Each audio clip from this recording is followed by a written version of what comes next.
Tapi bukankah ini semua tidak ada contohnya dari Nabi? Bukankah kita harus mengikuti saja apa yang ada dari Nabi? Apakah perayaan Maulid Nabi itu benar-benar sunnah atau hanya budaya?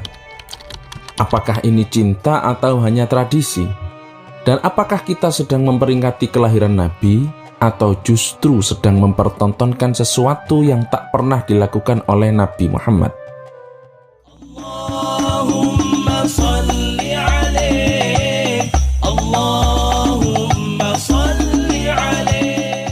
Assalamualaikum warahmatullahi wabarakatuh. Di tengah masyarakat kita, terutama warga Nahdliyin, Maulid Nabi Muhammad adalah momen yang begitu hangat. Tapi juga jadi bahan perdebatan. Hari yang katanya penuh berkah ini justru diwarnai dengan tudingan. Itu bid'ah, nggak ada contohnya dari Nabi. Tapi benarkah begitu? Mari kita bahas, tentunya pembahasan dengan ilmu, dengan adab, dan yang paling penting, dengan rasa cinta kepada Nabi Muhammad Sallallahu Alaihi Wasallam. Dalam tradisi Nahdlatul Ulama, Maulid Nabi bukan sekedar seremoni, bukan pula panggung meriah tanpa makna, tapi ini adalah bentuk syukur, penghormatan, dan pengagungan kepada Sang Nabi, pembawa rahmat. Tapi, dari mana asalnya Maulid Nabi ini? Apa ada tuntunannya dalam Islam? Kita akan menemukan jawabannya dari seorang ulama besar abad ke-9 Hijriah, yakni Al-Imam Jalaluddin As-Suyuti, seorang ahli tafsir, ahli hadis, ahli fikih dan bahasa yang hidup di Mesir. Kitabnya adalah Tuhfatul Muhtaj fi Syarhil Minhaj.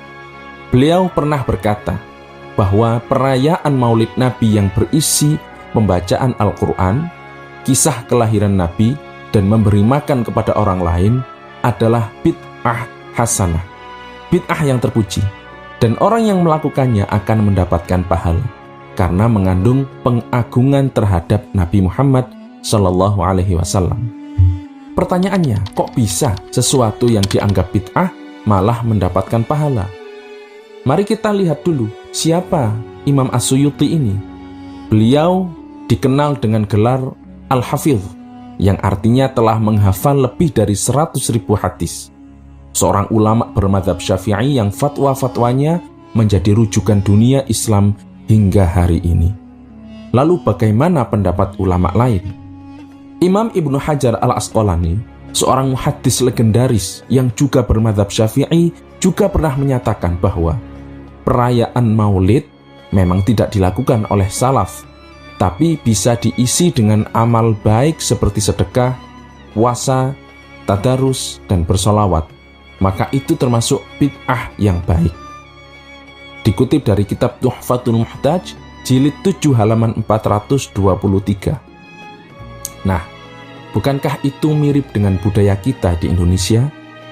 Acara Maulid Nabi Muhammad SAW biasanya diisi dengan pembacaan syair Barzanji yang berisi tentang cerita Nabi, atau Sintu Turor, atau bisa kitab At-Tibai, tausiah keagamaan bahkan. Ada sedekah makanan kepada tetangga, anak kecil pun juga bersolawat. Lalu semua pulang dengan hati yang bahagia dan mengenang akhlak Nabi Muhammad. Lalu apa salahnya bersyukur atas kelahiran Nabi dengan cara seperti ini? Maka coba kita kembali ke belakang dan renungkan kisah ini.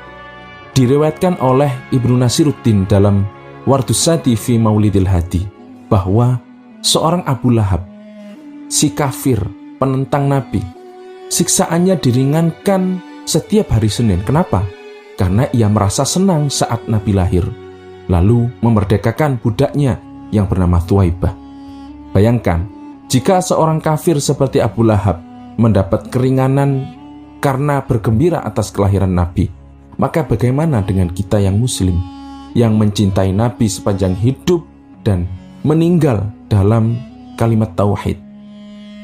Lalu muncul pertanyaan penting. Tapi bukankah ini semua tidak ada contohnya dari Nabi? Bukankah kita harus mengikuti saja apa yang ada dari Nabi? Pertanyaan ini sering kali muncul. Tapi mari kita juga balik bertanya. Apakah Nabi Muhammad SAW pernah menyuruh kita untuk membuat sekolah Islam? Pernahkah Nabi menyuruh kita membuat pesantren? Pernahkah Nabi menyuruh kita mencetak mushaf yang begitu banyak dengan format semacam ini? Semua itu tidak ada di zaman Nabi. Tapi para ulama tidak menyebutnya sesat dan bid'ah. Kenapa? Karena semuanya didasarkan atas maslahat, niat baik, dan tidak menyimpang dari syariat. Kesimpulan dari semua ini, saudaraku, Maulid Nabi bukan soal hanya seremonial semata, tapi soal bagaimana hati kita bergetar ketika mengingat kata Nabi Muhammad. Soal bagaimana cinta itu ditumbuhkan, dirawat, dan dilestarikan lewat tradisi yang menggugah nurani. Memperingati Maulid Nabi bukan wajib, tapi juga bukan sesat. Jika isi dan tujuannya adalah berniat untuk syukur, untuk mengedukasi, untuk ilmu, untuk cinta kepada Nabi, untuk sedekah, untuk zikir, untuk membaca Al-Quran, maka ini bukan sekedar budaya, melainkan manifestasi cinta kepada Nabi dalam wajah budaya Nusantara. Jadi, jika ada yang bertanya, apa hukumnya Maulid? Jawablah, bukan wajib, tapi sangat bernilai. Bukan sunnah dalam bentuk ibadah, tapi bagian dari ekspresi kecintaan yang terbingkai dalam kebaikan. Sebagaimana kata Imam Ibnu Hajar, bahwa bid'ah itu ada yang baik dan ada yang buruk. Ada bid'ah dhalalah, ada bid'ah hasanah. Jika Maulid membawa kebaikan, maka ia termasuk bid'ah hasanah atau bid'ah yang baik. Jadi, apakah kamu juga pernah hadir dalam peringatan Maulid? Apa yang paling berkesan buat kamu? Tulis di kolom komentar.